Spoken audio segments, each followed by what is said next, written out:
구속영장을 치겠다는 거예요. 그 제가 수상아님, 장애인 중간간에서 얘기하는 게 단순히 중증장애를 가지고 있다는 것만 해서 장애인 중간간 인정되는 게 아니라고요.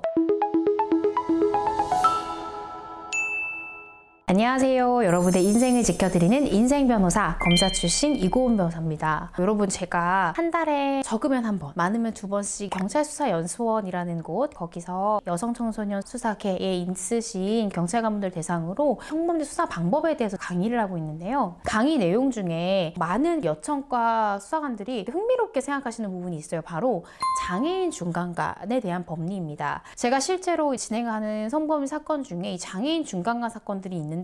경찰청에 꽤나 여청에 대한 수사 경력이 있으신 베테랑 수사관님들도 포인트를 잘 모르시더라고요. 저도 검사할 때 장애인 중간간으로 기소했다가 무죄가 난 경우도 있었거든요. 의외로 장애인 중간간, 특히 지적 장애인 중간간 사건에서 무죄가 왕왕 나오기도 한다는 점, 어떤 포인트에서 왜 법원은 무죄를 쓰는지, 그리고 어떤 포인트에서 이게 문제될 수 있는지를 오늘 한 가지씩 짚어보려고 합니다. 일단 장애인 중간간 사건 어디에 처벌 규정이 있어요? 라고 물어보시면 성폭력 범죄의 처벌에 관한 특례법 제6조 제4항 보시면요. 정신적인 장애로, 신체적인 장애로 한거불능, 한건곤란의 상태에 있는 걸 이용해서 그 해당 장애인을 추행하거나 강간하거나 이럴 때 장애인 중간간, 장애인 준강제추행 이런 범죄가 성립이 되는 겁니다. 지적장애 정도가 너무 심해서 반항 불가능해 그 상태를 이용해서 성관계를 빚으면 장애인 준강간이라는 거죠. 그래서 장애인 준강간죄가 성립이 되면 무기 또는 7년 이상의 유기징역, 집행유예 판결까지도 불가능하고 무조건 실형을 살아야 될 정도로 굉장히 처벌 수위가 높습니다. 이 죄에서 무죄가 나오는 포인트는요, 법원에서 장애인 중간간으로 한거불능, 한건곤란 상태에 있다라고 보려면 어느 정도의 장애가 인정되어야 되냐면 고도의 지적장애를 가지고 있어서 성적 자기결정권을 행사할 수 없는 상태, 내가 원치 않은 스킨십을 했을 때 반항할 수도 없을 정도로 고도의 지적장애가 있는 경우에만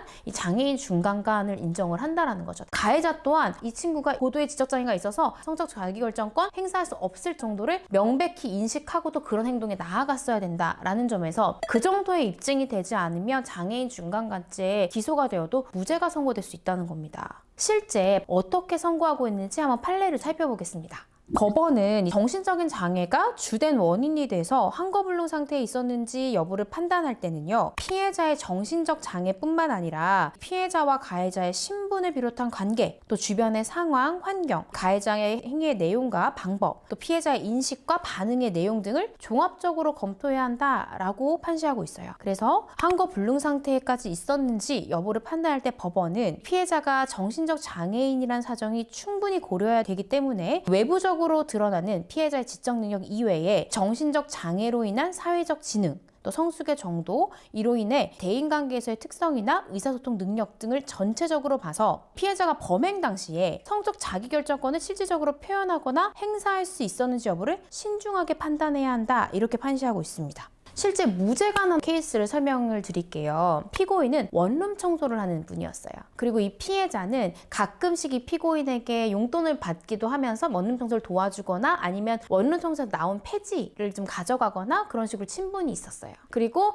이 피고인이 피해자의 집도 자주 왕래하고 굉장히 가깝게 지냈다는 거죠. 그러다가 피고인이 피해자와 성관계를 맺게 됩니다. 이 사실을 안 가족들이 이건 장애인 중간간 사건이야, 너 지적장애인 있는 우리 언니를 네가 마음대로 중간간했어 해서 경찰에 신고하게 되고요. 이게 결국 1심 재판부에 서게 됩니다. 근데 이 사건 2심 재판 단계에서 무죄가 선고됐는데, 이러한 장애인 중간간 사건이 문제가 될 때는 경찰 단계든 검찰 단계든 반드시 하는 게 있습니다. 바로 피해자의 정신적인 어느 정도 장애가 있는지 전문가 의견 조회를 하거든요. 그래서 그걸 보고 검사가 이 정도면 고도의 지적장애구나 라는 걸 판단해서 기소를 하거든요. 근데 이 사건에 대해서 검사가 기소한 것도 전 충분히 납득이 되긴 해요. 왜냐하면 피해자에 대해서 전문가 의견 조회를 해보니까 피해자가 결국에는 만 6세 정도의 사회적 연령을 가지고 있었고 IQ가 40 정도 남짓 되는 지능 지수를 가지고 있었기 때문에 충분히 외부에서 봤을 때는 뭔가 조금 지적인 능력이 부족한 것 같은데 라고 느낄 수 있다는 거죠. 근데 재판부에서 피해자 증인신문할 때 이런 부분을 물어본 거예요. 본인 결혼한 적 있습니까? 네, 저 결혼했어요. 아이를 출산한 적 있습니까? 네, 출산한 적 있어요.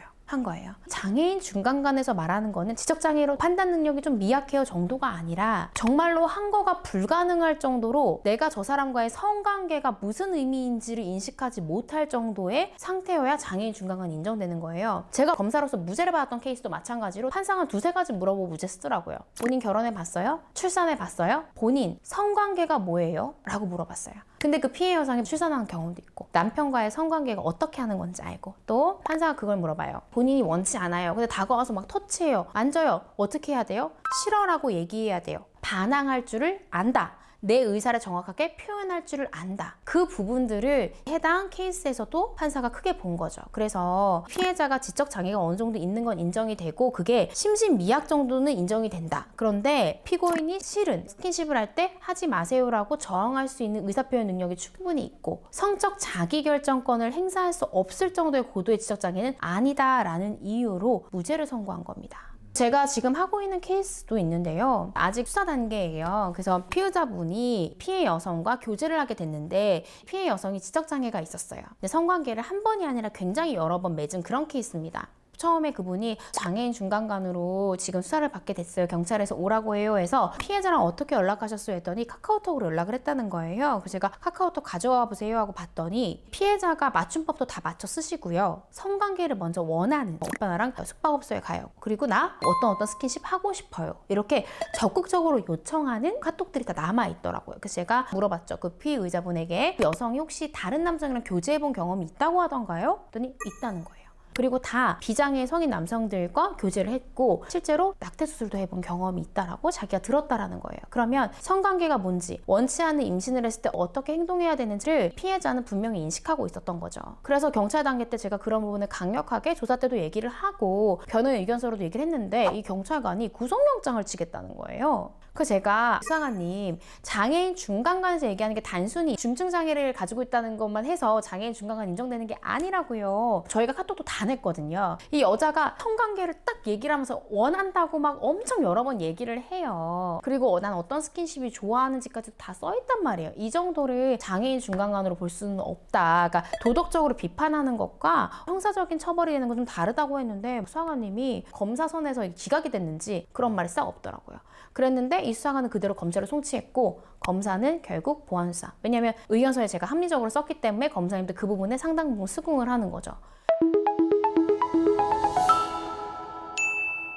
제가 이 판례 기준을 경찰관분들께 수사기법 강의하면서 하게 된 게 바로 그 경찰과의 얘기 때문에 그분 자기 뭐 여청 베테랑이라는 거예요. 나 여청수사 베테랑이고요. 막 얘기하시면서 구속영장 칠 거라고 막 변호사가 옆에 있는데도 엄청 화를 많이 내시고 했는데 단순히 장애 등급이 판정이 됐다라고 해서 죄가 100% 인정이 안 된다는 점에서 제가 이 부분을 강의할 때마다 현재 경찰관분들도 이런 판례가 있군요 얘기를 하시더라고요. 그래서 비슷한 상황에 처해 계신 분들께 도움이 좀 됐으면 좋겠고요. 향후에도 성범죄 관련해서 주요한 수사 방법이나 각 제명별로 어떻게 대응해야 되는지 유무죄가 갈리는 포인트가 뭔지를 한 가지씩 짚어드리도록 하겠습니다. 오늘 영상 유용하셨다면 좋아요와 구독, 알림 설정 부탁드립니다. 감사합니다.